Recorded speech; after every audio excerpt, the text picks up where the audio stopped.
شروع کرتا ہوں اللہ کے نام سے جو بڑا مہربان اور نہایت رحم کرنے والا ہے۔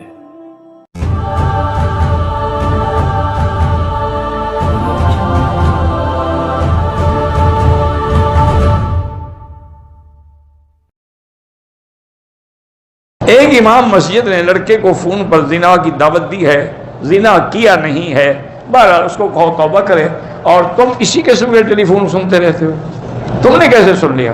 بہرحال تم بھی توبہ کرو، لوگوں کی غیبت نہ کیا کرو، اور اگر واقعی اس امام کو یہ بیماری ہے تو اس کو امام نہ بناؤ۔ میں بریلویوں کی مسجد بنا رہا ہوں، تعمیر کر رہا ہوں، وہاں ظہر کا وقت ہو جاتا ہے۔ بہرحال اب سارے تو بدعتی نہیں ہوتے نا، بریلوی تو لاکھوں کروڑوں ہیں، ان میں کچھ ٹھیک بھی ہوں گے، لیکن اگر واقعی وہ بدعت کرتے ہیں ان کے پیچھے نماز نہیں ہوتی، پھر دہرایا کرو۔ ریاض الجنہ میں مدینہ سے عصر کے بعد 2 رکعت ناجائز ہے پڑھنا۔ کہتے جی کہ حدود حرم میں جب غیر مسلم کا آنا بند ہے تو شیعہ کیوں آتے ہیں؟ پہلی بات یہ ہے کہ سارے شیعہ کافر نہیں ہوتے، شیعہ کی کئی قسمیں ہیں۔ کافر صرف وہ ہیں جو منکر قرآن ہیں، کافر صرف وہ ہیں جو سیدہ عائشہ صدیقہ کی عصمت و عصمت کے منکر ہیں، کافر وہ ہیں جو سیدنا صدیق کی صحابیت اور صدیقیت کے منکر، سارے تو کافر نہیں ہیں۔ ایک نمبر 2 یہ ہے کہ ابھی ایسی کوئی ایکس رے نہیں بنی ہے کہ حکومت لگا دے وہ دیکھ لے کہ یہ کافر ہے مسلمان ہے۔ پاسپورٹ میں تم لکھ کے دیتے ہو ماشاءاللہ مسلمان، تو ہم کیا کریں گے؟ یہ تم نے ٹھپا لگایا ہے کہ مسلم پکا مسلمان ہے، چاہے وہ قادیانی ہو۔ مسجد عائشہ سے احرام باندھنا بالکل جائز ہے۔ میرے دوست کی والدہ ہے، آخری عمر میں اس کو عشق ہو گیا، خاوند کے معاملہ ٹھیک نہیں ہے، اگر خاوند طلاق دیتا ہے تو بچوں پر ماں کی اطاعت ہوگی؟ بالکل، اولاد کو تو اطاعت کرنی پڑے گی۔ باقی حقیقت یہ ہے کہ بڑھاپے کا عشق ہوتا بڑا خطرناک ہے۔ وہ میرے ایک دوست تھے تو اس نے مجھے یہ کہا، میں نے کہا کیوں یار بڑھاپے کے عشق کو کیا ہوتا ہے؟ اور نے کہا صحیح اہل جو ہے نا، اہل یہ جتنا پرانا ہو اتنا زیادہ دھواں دیتا ہے، تو اس لیے بوڑھے کا عشق جو ہے بڑا تجربہ کار عشق ہوتا ہے۔ بچپن میں تو بے وقوفی ہوتی ہے نا، ہو گیا ختم ہو گیا، یہ پکا ہے، یہ جان نہیں چھوڑتا، قبر میں جائے گا۔ بہرحال توبہ کرو، استغفار کرو، اگر اس کے خاوند کو پتہ ہے تو خاوند طلاق دے، دفع کرو، جائے اپنے عاشق کے ساتھ شادی کرے۔ نماز کے لیے بیوی کو سزا دے سکتے ہیں، پہلے تم بتاؤ کہ تم پابند ہو، اگر تم بھی پابند نہیں ہو تو ایک سزا تمہیں ہو ایک اس کو ہو۔ تاکید کر سکتے ہو، سختی کر سکتے ہو بالکل، لیکن تمہیں سزا دینے کا حق نہیں ہے۔ سزا وقت کا قاضی دے گا، جا کے شکایت کرو گے نماز نہیں پڑھتی۔ اگر سفر سے آگے سو جائے، احرام اتار دے لیکن کپڑے پہن لے سلے ہوئے، پھر دم پڑ جائے گی۔ صرف احرام اتار کے سو گیا تو کوئی فرق نہیں پڑتا۔ میں ہندوستان سے آیا ہوں، میں مکی صاحب کا مرید ہوں، اور کوئی مکی صاحب ہوں گے پیر، میں تو نہ پیر ہوں نہ مرید بناتا ہوں۔ بہرحال اللہ آپ کے بچے کی نوکری آسان کرے۔ عمرہ میں نے کر لیا لیکن بال میں نے کہیں سے کٹوائے، دم پڑ گئی، اس طرح بھی پھرواؤ، دم بھی دو۔ قالا ارکان کا وظیفہ میں نے کل بتا دیا تھا۔ طواف جو ہے جو مرحومین ہیں ان کے لیے کریں، اور اگر کوئی زندہ معذور ہے، بیمار ہے، اس کے لیے بھی کریں، ورنہ اپنے لیے کر کے اس کے لیے دعا کر لیں کہ یا اللہ اس کا ثواب اس کو عطا فرما۔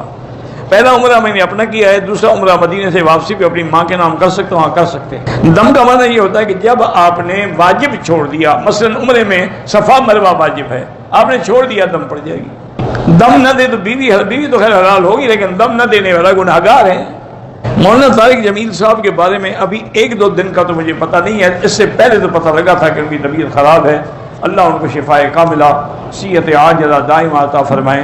یا اللہ جتنے بھی بیمار ہیں، اللہم اشفنا واشف مرضانا ومرضى من اوصانا واستوصانا ومرضى المسلمین برحمتک یا ارحم الراحمین۔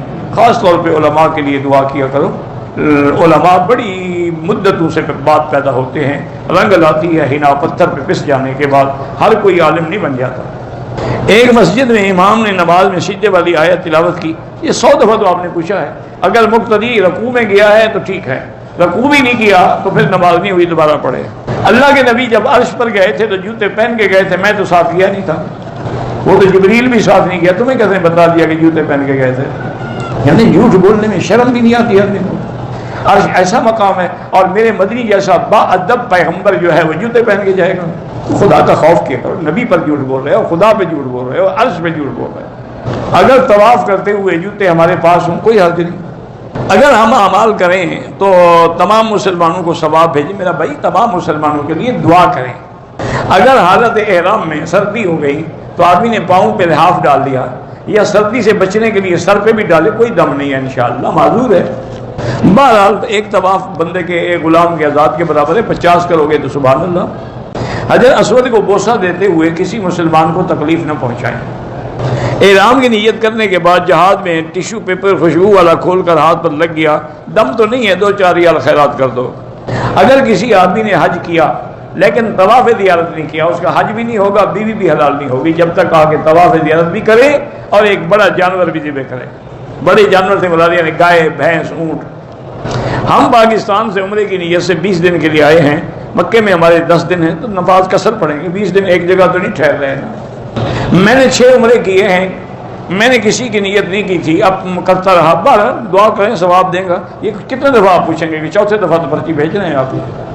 میں بہت مغروض ہوں، استغفار زیادہ پڑھا کرو، 2000 دفعہ روزانہ استغفر اللہ الذی لا الہ الا هو الحی القیوم واتوب الیہ۔ زندگی میں برکت کا معنی یہ ہوتا ہے کہ عمر تو لمبی نہیں ہوگی، عمر تو وہی ہے جو مقرر ہے، لیکن برکت کا معنی یہ ہوتا ہے کہ اللہ کام آسان کر دیتے ہیں، کہ بہت سارے کام تھوڑے وقت میں ہو جاتے ہیں۔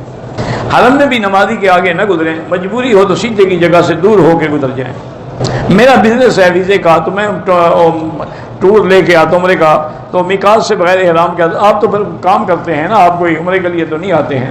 یہ بھی آپ نے کئی دفعہ پوچھا ہے، کب تک آپ کا ایمان ٹھیک ہوگا؟ تبلیغی جماعت میں شورا میں جانا چاہیے یا نظام الدین؟ سب اللہ والے ہیں، سب صالحین ہیں اور نیک لوگوں میں، لیکن شیطان زیادہ سے زیادہ فتنے ڈالتے ہیں۔ آدم علیہ السلام کو کیوں گمراہ کیا؟ تمہیں تو نہیں کیا اس وقت، وہ اللہ والے لوگ ہیں، شیطان کو موقع ملا ہے، لڑایا ہوا ہے۔ دعا کرو اللہم الف بین قلوبہم واصلح ذات بینہم واہدہم سبل السلام۔ کل شام 5 بجے پاکستان کی فلائٹ روانہ ہوگی۔ نماز عشاء جو ہے میرا بھائی 5 بجے اگر روانہ ہوگی تو آپ کے گویا کے ساتھ ہوں گے، 5 گھنٹے بھی ہو تو 12 بجے آپ پہنچ جائیں گے پاکستان، وہیں جا کے عشاء پڑھ لیں۔ کیا تکلیف کیا ہے؟ سر کا مسا نہ کرو، نماز نہیں ہوتی، وضو نہیں ہوتا، جب وضو نہیں ہوتا نماز بھی نہیں ہوتی۔ بھائی حج کے رکن نیت ہے، جب حج کا وقت آئے گا پھر پوچھ لینا۔ میرا نام طیبہ ہے، نام تو ماشاءاللہ بڑا اچھا ہے، اللہ آپ کو اولاد صالح عطا فرمائے۔